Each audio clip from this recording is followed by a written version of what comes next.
Hello, I'm Sigma. After all the trouble I went through these past 2 months, I'm finally proud to release this new version of my feet model. Welcome to the Squish and Smother update. I remade the skin material from the ground up, as well as organizing the materials in a much clearer way and using groups. Also have to thank Nestor Eitsk, Mittiwerben HD and Rigid 3D for letting me use their textures. I changed a few things here and there, so all materials were more in line with my wants, making nails more transmissive and tweaking the bump, pairing up the dirtiness controls for both skin and clothes. Let's start small and work up from there. The roughness of the metal material wasn't working correctly. Now it does.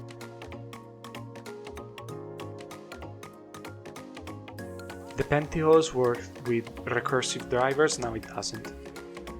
There were a ton of invalid drivers for some reason that were clogging up resources. They have been taken care of. A client has pointed out a major bug for version 2.0, so if you ever have a problem or want to report a bug, I'll be able to hopefully fix it. The bug in question made it so when you open the model in Blender 3.6 and wanted to edit the main model, you would have just a few seconds before it all crashed. After days of research finding no answers, I was finally able to fix it. It was this dang thingy here.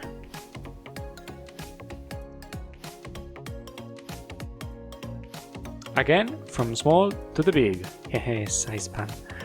The plating of the robot option was too bland, so I added some porcelain-like detailing to make it more interesting. I added a sweatiness option to the cotton, and it's of course paired up with the sweatiness controls. Speaking of clothes, rubble generation has been extended to clothes as well. I added a wetness option for the scenes where a character is actually wet, like covered in water, as opposed to sweating. I added a full body dirtiness option because it was easy to do, and again, for certain scenes it worked better than other options. Now for the namesake of this update, Squish Tag! You see a new UI element in the model. That's the squishing plane. By moving it around, the model will squish and squash against it. But are you limited to only a boring plane? No! You can go to edit mode and change the plane into anything you like, and the model will adapt.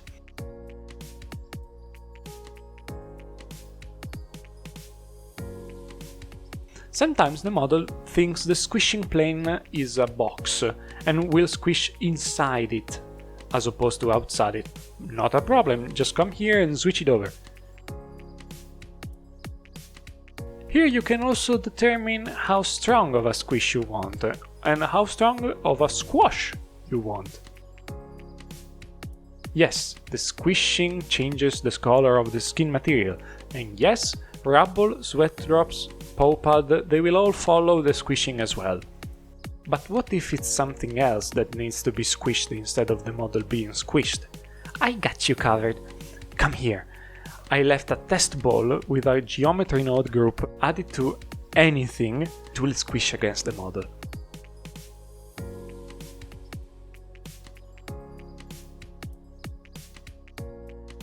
You can flatten it and also choose the strength.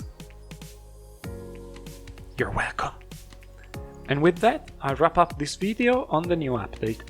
In the folder of the file, a changelog file will be now present. It will contain all the changes and history of the model. Thank you for watching and bye bye!